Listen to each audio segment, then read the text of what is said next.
हाँ तो दोस्तों यार इस वीडियो में हम बात करने वाले हैं स्पर्मेटोजेनेसिस की और इसी के साथ साथ स्पर्म का स्ट्रक्चर भी देखने वाले हैं। तो यार बिना देरी के इस बेहतरीन वीडियो को शुरू करते हैं, ठीक है, जिसमें हम स्पर्मेटोजेनेसिस देखेंगे, इसी के साथ साथ स्पर्म का स्ट्रक्चर भी देखेंगे, ठीक है जी। हाँ तो दोस्तों अब हम बात करने जा रहे हैं स्पर्मेटोजेनेसिस की। अब हम बात करने जा रहे हैं स्पर्मेटोजेनेसिस की, लेकिन सबसे पहले समझते हैं इसका मतलब क्या होता है।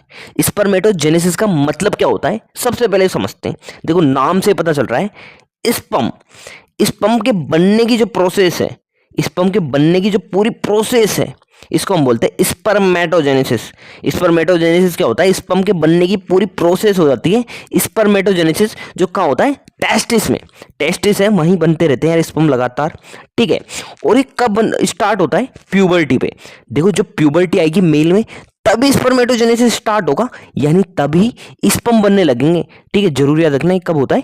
प्यूबर्टी पे। ये कब स्टार्ट होता है? प्यूबर्टी पे, यानी जब प्यूबर्टी आएगी तभी स्पर्म बनने लगेंगे, ठीक है।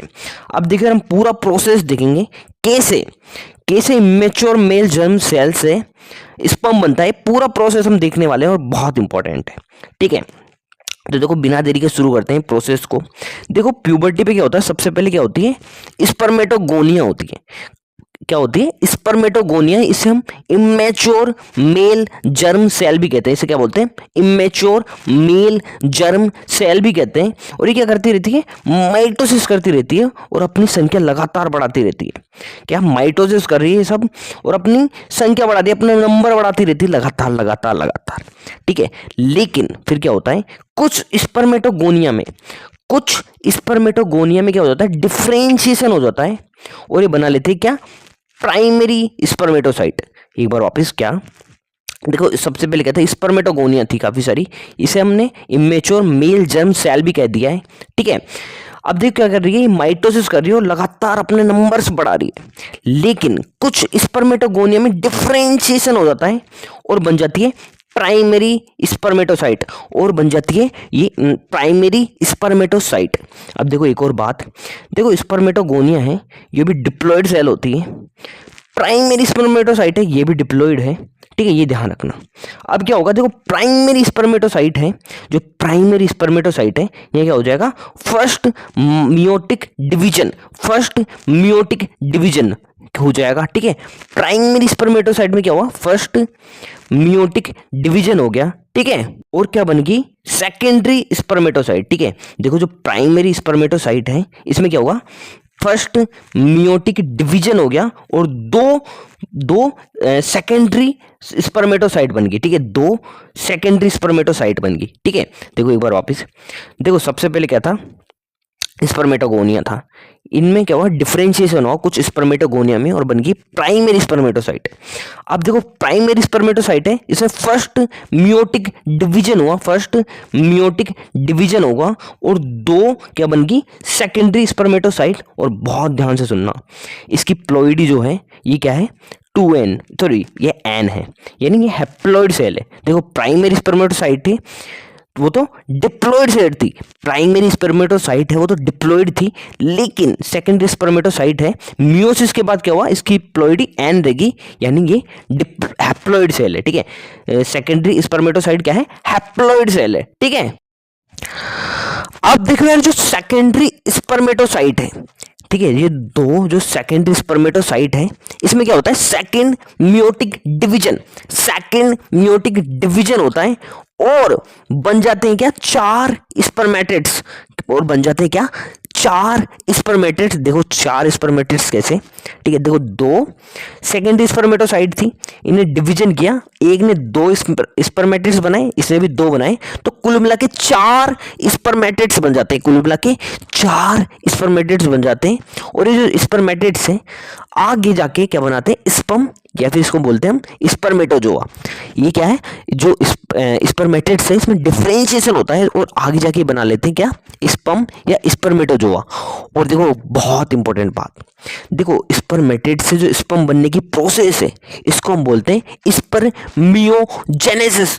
स्पर्मियोजेनेसिस कहते हैं क्या, स्पर्मेटेट से स्पर्म बनने की जो प्रोसेस है, स्पर्मेटेट से जो स्पर्म बनने की प्रोसेस है इसको हम बोलते हैं क्या, स्पर्मियोजेनेसिस। बहुत इंपॉर्टेंट, ठीक है। तो यार इस तरह से लास्ट में जाके स्पर्म बन जाते हैं कितने, 4, ठीक है। एक बार पूरे प्रोसेस है इसको हम रिपीट कर लेते हैं फटाफट से। देखो यार जो स्पर्मेटोजेनेसिस है वो स्टार्ट होती कहाँ, प्यूबर्टी पे। सबसे पहले क्या होता है, देखो स्पर्मेटोगोनिया होते हैं, ठीक है, डिप्लॉयड सेल है, ये क्या है, लगातार अपने नंबर बढ़ा रही है, माइटोसिस कर रही है, लगातार अपने नंबर बढ़ा रही है। अब इनमें से क्या होता है, कुछ स्पर्मेटोगोनिया है, उसमें क्या हो जाता है, डिफरेंशिएशन हो जाता है और बना लेते हैं प्राइमरी स्पर्मेटोसाइट, और बना लेते हैं क्या, प्राइमरी स्पर्मेटोसाइट। ये भी क्या होती है, डिप्लॉयड होती है, ठीक है।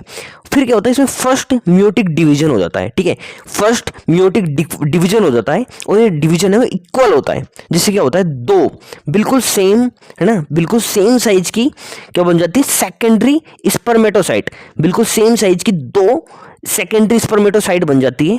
और फिर जो सेकेंडरी स्पर्मेटोसाइट है इसमें भी क्या होता है, सेकंड म्यूटिक डिवीजन हो जाता है, ठीक है। देखो प्राइमरी स्पर्मेटोसाइट में फर्स्ट म्यूटिक डिवीजन हुआ था, सेकेंडरी स्पर्मेटोसाइट में सेकंड म्यूटिक डिवीजन हो जाता है और बन जाते हैं क्या, 4 स्पर्मेटेट्स। देखो 4 कैसे बने, देखो दो सेकेंडरी स्पर्मेटोसाइट थी, है ना, इन्होंने क्या किया, सेकंड म्यूटिक डिवीजन किया और सबने 2-2 बना लिए, ठीक है। तो बन गए कुल मिला के 4 स्पर्मेटेट्स। और देखो जो स्पर्मेटेट्स है आगे जाके स्पर्म बनाती है, और स्पर्मेटेट से स्पर्म बनने की जो प्रोसेस है इसको हम बोलते हैं स्पर्मियोजेनेसिस। बहुत इंपॉर्टेंट, ठीक है। तो यार इस तरह से खत्म होता है क्या, स्पर्मेटोजेनेसिस, ठीक है। तो यार इस तरह से खत्म हुआ स्पर्मेटोजेनेसिस, ठीक है। अब देखो यार जो स्पर्मेटोजेनेसिस है इसका पूरे प्रोसेस को हम एनसीईआरटी का एक डायग्राम है इससे भी देख लेते हैं, ठीक है। देखो प्यूबर्टी आती है और क्या होता है, स्पर्मेटोजेनेसिस शुरू हो जाता है। देखो कैसे, देखो सबसे पहले थे स्पर्मेटोगोनिया, ठीक है, ये क्या कर रहे थे, माइटोसिस कर रहे थे और लगातार अपनी नंबर्स बढ़ा रहे थे, है ना। और कुछ स्पर्मेटोगोनिया में क्या हुआ, डिफरेंशिएशन हो गया और बन गई प्राइमरी स्पर्मेटोसाइट, और बन जाती है प्राइमरी स्पर्मेटोसाइट। अब देखो प्राइमरी स्पर्मेटोसाइट में हुआ फर्स्ट मियोटिक डिवीजन, ठीक है, और बन गई सेकेंडरी स्पर्मेटोसाइट, ठीक है, सेकेंडरी स्पर्मेटोसाइट बन गई 2। अब क्या हुआ, सेकेंडरी स्पर्मेटोसाइट्स में सेकंड मियोटिक डिवीजन हुआ और बन गए 4, और बन गए क्या, 4 स्पर्मेटेट्स, 4 स्पर्मेटेट्स बन गए।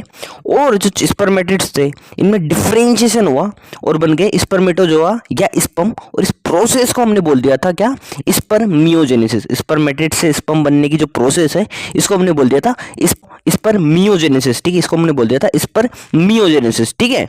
और यार इस तरह से खत्म हो गया था स्पर्मेटोजेनेसिस, इस तरह से खत्म हुआ था स्पर्मेटोजेनेसिस, ठीक है।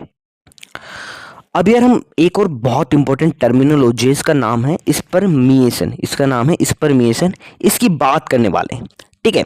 बहुत ध्यान से सुनना है यार, स्पर्मिएशन क्या होता है, आफ्टर स्पर्मियोजेनेसिस, ठीक है, जो स्पर्मियोजेनेसिस हुआ था इसके बाद क्या बन गए थे, स्पर्म बन गए थे। तो देखो आफ्टर स्पर्मियोजेनेसिस, है ना, जो स्पर्म जो बने हैं उसका जो हेड है वो धस जाता है, नहीं इम्बेडेड हो जाता है सर्टोली सेल में, उसका जो हेड है वो धस जाता है, नहीं इम्बेडेड हो जाता है सर्टोली सेल में। और ये जो स्पर्म है वो क्या होते हैं, फाइनली रिलीज हो जाएंगे किसमें, ल्यूमेन ऑफ सेमिनिफेरस ट्यूब्यूल, ठीक है, जो सेमिनिफेरस ट्यूब्यूल है इसके ल्यूमन में जो स्पर्म है ये रिलीज हो जाते हैं। और ये जो प्रोसेस है इसे हम बोलते हैं स्पर्मिएशन, ये जो प्रोसेस है इसे हम स्पर्मिएशन कहते हैं। एक बार वापस देखो, जो स्पर्म बने हैं उसका हेड इम्बेडेड हो जाता है किसमें, सर्टोली सेल में, ठीक है। और फाइनली क्या होता है, जो स्पर्म है वो रिलीज हो जाते हैं कहाँ, ल्यूमेन ऑफ सेमिनिफेरस ट्यूब्यूल, जो सेमिनिफेरस ट्यूब्यूल है इसके ल्यूमेन में रिलीज हो जाता है स्पर्म, इसे हम बोलते हैं स्पर्मिएशन। बहुत इंपॉर्टेंट है, ठीक है यार, जरूर याद रखना स्पर्मिएशन क्या होता है। अब यार हम आगे चलते हैं, आगे हम देखने वाले हैं जो हार्मोन है उसका जो रोल है स्पर्म बनने की प्रोसेस में, इनको हम देखने वाले हैं, ठीक है। जो हार्मोन्स है इनका जो रोल है स्पर्म बनने की प्रोसेस में ये हम देखने वाले हैं। देखो होता क्या है, जब प्यूबर्टी आती है, होता क्या है जब प्यूबर्टी आती है तो देखो GnRH है, ठीक है, जो GnRH है उसका सिक्रीशन बढ़ जाता है, उसका सिक्रीशन बढ़ जाता है। देखो प्यूबर्टी जिसे आई वैसे क्या हुआ, जीएनआरएच है इसका सिक्रीशन बढ़ गया। अब देखो जीएनआरएच क्या होता है, गोनाडोट्रोपिन रिलीजिंग हार्मोन, जो एक हाइपोथैलेमिक हार्मोन है, यानी हाइपोथैलेमस इसको सिक्रेट करता है। तो यार जो जीएनआरएच है वो एक्ट करेगा एंटीरियर पिट्यूटरी ग्लैंड पे। देखो जो जीएनआरएच है वो एंटीरियर पिट्यूटरी ग्लैंड पे एक्ट करेगा, और ये क्या करेगा, एंटीरियर मतलब एंटीरियर पिट्यूटरी ग्लैंड है वो क्या करेगी, एलएच और एफएसएच है, एलएच और एफएसएच है इसके सिक्रीशन को बढ़ा देगी। जीएनआरएच है इसने एक्ट किया एंटीरियर पिट्यूटरी ग्लैंड पे, और एंटीरियर पिट्यूटरी ग्लैंड ने एलएच और एफएसएच है इसके सिक्रीशन को बढ़ा दिया। ठीक है, अब देखो जो एलएच है वो कहाँ जाएगा, लीडिंग सेल्स पे, और क्या करेगा, स्टिमुलेट कर देगा सिंथेसिस ऑफ एंड्रोजन। ठीक है, एंड्रोजन का सिंथेसिस है इसको स्टिमुलेट कर देता है, और ये जो एंड्रोजन है वो क्या करता है, स्टिमुलेट करता है किसको, स्पर्मेटोजेनेसिस को, स्पर्मेटोजेनेसिस को स्टिमुलेट कर दिया एंड्रोजन ने। एक बार वापस देखो क्या हुआ, एलएस था लीडिंग सेल है, वहाँ गया, वहाँ क्या किया इसने, जो एंड्रोजन है उसके सिंथेसिस को स्टिमुलेट किया, और एंड्रोजन ने फिर क्या किया, स्पर्मेटोजेनेसिस को स्टिमुलेट कर दिया। ठीक है, स्पर्मेटोजेनेसिस की जो प्रोसेस है इसको स्टिमुलेट कर दिया। ठीक है, यानी उसको चालू कर दिया। इसी तरह से जो एफएसएच है ना, एफएसएच है इसका लेवल भी बढ़ गया।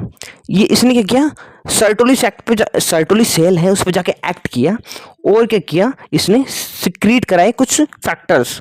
ठीक है, सर्टोली सेल है उसे कुछ फैक्टर सिक्रीट हुए, जिसने क्या किया, हेल्प की स्पर्मियोजेनेसिस में। स्पर्मियोजेनेसिस है इसको स्टिमुलेट किया, या फिर स्पर्मियोजेनेसिस की जो प्रोसेस है इसमें हेल्प की। तो यार ये हुआ पूरा का पूरा। एक बार वापस हम रिविजन कर लेते हैं। देखो होता क्या है, प्यूबर्टी आती है, और प्यूबर्टी में क्या होता है, जीएनआरएच है इसका लेवल बढ़ जाता है, और ये एक्ट करता है एंटीरियर पिट्यूटरी ग्लैंड पे।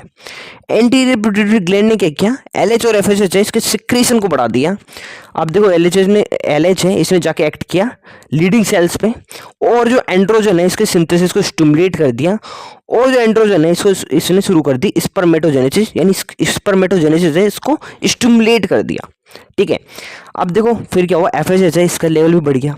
इसने जाके एक्ट किया किसमें, सर्टोली सेल पे, और सर्टोली सेल से कुछ सिक्रेट कराए कुछ फैक्टर्स। सर्टोली सेल है उसने सिक्रेट किए कुछ फैक्टर्स जिनने हेल्प की किसमें, स्पर्मियोजेनेसिस में। तो यार ये हो गया पूरा का पूरा, और ये हर एक लाइन एनसीईआरटी में लिखी हुई है, बहुत इंपॉर्टेंट है। ठीक है, सब कुछ एनसीईआरटी में लिखा हुआ है, ध्यान रखना। ठीक है, अब देखो यार एक बार फटाफट से हम स्पर्म का स्ट्रक्चर भी देख लेते हैं। देखो जो स्पर्म है उसमें 4 पार्ट होते हैं, है ना, इसके स्ट्रक्चर में 4 पार्ट होते हैं मेनली, हेड, नेक, मिडल पीस और टेल। एक बार वापस क्या, देखो स्पर्म है इसमें मेनली 4 पार्ट है सब, हेड, नेक, मिडल पीस और टेल। ठीक है, और देखो एक और बात, देखो जो स्पर्म है इसकी पूरी बॉडी के बाहर क्या है, प्लाज्मा मेम्ब्रेन की कवरिंग पाई जाती है। क्या साहब, देखो जो स्पर्म है इसके बाहर प्लाज्मा मेम्ब्रेन की कवरिंग पाई जाती है। ठीक है, तो देखो यार ये तो हो गया। अब हम सबसे पहले बात कर लेते हैं यार हेड की। देखो जो हेड है, यहां से यहां तक का पार्ट हेड है। हेड में क्या, एक सबसे पहले तो केप लाइक स्ट्रक्चर पाया जाता है जिसे हम बोलते हैं एक्रोसोम। और यार जो एक्रोसोम है इसमें एंजाइम भरे होते हैं साहब। एक्रोसोम में क्या, एंजाइम भरे होते हैं। अच्छा ये काम क्या करते हैं, देखो जब स्पर्म है ओवम के पास पहुंचता है, तो देखो स्पर्म के जो एक्रोसोम वाला पार्ट है यहाँ से एंजाइम रिलीज होते हैं जो मदद करते हैं, है ना, स्पर्म की फर्टिलाइजेशन में। ठीक है, ओवम के फर्टिलाइजेशन मदद कर रहे हैं। ठीक है, तो जरूर याद रखना एक्रोसोम क्या है, एक केप लाइक स्ट्रक्चर है जो एंजाइम मतलब एंजाइम भरे होते हैं इसके अंदर, और ये मदद करता है फर्टिलाइजेशन में। ठीक है, इसी के साथ साथ देखो हेड पार्ट है, इसमें क्या है, इलोंगेटेड हैप्लॉइड न्यूक्लियस भी पाया जाता है। ये देखो इलोंगेटेड हैप्लॉइड न्यूक्लियस भी है, तो जरूर याद रखना। देखो हेड है, जो हेड वाला पार्ट है स्पर्म का, इसमें 2 चीजें याद रखना। कैप लाइक स्ट्रक्चर है जिसे हम एक्रोसोम बोल रहे हैं, इसमें एंजाइम भरे होते हैं और ये हेल्प करता है फर्टिलाइजेशन में साहब। ठीक है, और क्या, देखो जो हेड है इसमें इलोंगेटेड हैप्लॉइड न्यूक्लियस पाया जाता है। ठीक है, देखो इलोंगेटेड हैप्लॉइड न्यूक्लियस है साहब। ठीक है, अब यार हम बात करते हैं मिडिल पीस की। अब हम बात करते हैं मिडिल पीस की। देखो ये वाला पार्ट है मिडिल पीस। देखो जो मिडिल पीस है इसमें काफी सारे माइटोकॉन्ड्रिया पाए जाते हैं साहब। मिडिल पीस में काफी सारे माइटोकॉन्ड्रिया पाए जाते हैं। और देखो माइटोकॉन्ड्रिया का काम ही क्या होता है, एनर्जी एनर्जी देना, तो देखो ये माइटोकॉन्ड्रिया क्या कर रहे हैं, एनर्जी प्रोवाइड कर रहे हैं किसको, मूवमेंट ऑफ टेल के लिए। ठीक है, माइटोकॉन्ड्रिया क्या कर रहे हैं, एनर्जी दे रहे हैं मूवमेंट ऑफ टेल के लिए। ठीक है, अब देखो ये जो फोर्थ पार्ट है वो है टेल वाला पार्ट। ठीक है, देखो टेल जो है इसका काम क्या होता है, मूवमेंट प्रोवाइड करना। ठीक है, तो इतना सा याद रखना, देखो टेल क्या कर रही है, मूवमेंट प्रोवाइड कर रही है स्पर्म को। ठीक है, और मूवमेंट के लिए एनर्जी कहाँ से आ रही है, माइटोकॉन्ड्रिया से, जो है मिडल पीस में। ठीक है, अब देखो कुछ डाटा है एनसीईआरटी के, जरूर याद रखना उनको। देखो क्या है, बहुत ध्यान से सुनना। लगभग 200 टू 300 मिलियन स्पर्म इजेकुलेट होते हैं ड्यूरिंग ए कोइटस। एक कोइटस में लगभग 200 से 300 मिलियन स्पर्म इजेकुलेट होंगे, जरूर याद रखना, एनसीईआरटी का डाटा है। ठीक है, और देखो नॉर्मल फर्टिलिटी के लिए लगभग 60%, कम से कम 60% स्पर्म नॉर्मल शेप और साइज के होने चाहिए, और 40% स्पर्म की विगरस मोटिलिटी होनी चाहिए नॉर्मल फर्टिलिटी के लिए। ठीक है, तो देखो तीनों डाटा याद रखना, है ना। एक कोइटस, है ना, या फिर एक मीटिंग के दौरान क्या होता है, लगभग 200 से 300 मिलियन स्पर्म इजेकुलेट होते हैं, और इन स्पर्म में से कम 60% तो क्या है, नॉर्मल साइज और नॉर्मल शेप और साइज के होने चाहिए, और लगभग 40% स्पर्म क्या है, विगरस मोटिलिटी के होने चाहिए। ठीक है, नॉर्मल फर्टिलिटी के लिए। ठीक है, तो यार इस तरह से स्पर्म का जो स्ट्रक्चर है वो भी खत्म होता है। हाँ तो दोस्तों यार इस तरह से हमारा बेहतरीन वीडियो खत्म होता है। वीडियो पसंद आए तो प्लीज़ लाइक करें, और इसी तरह के और वीडियो देखने के लिए चैनल को सब्सक्राइब करें। धन्यवाद।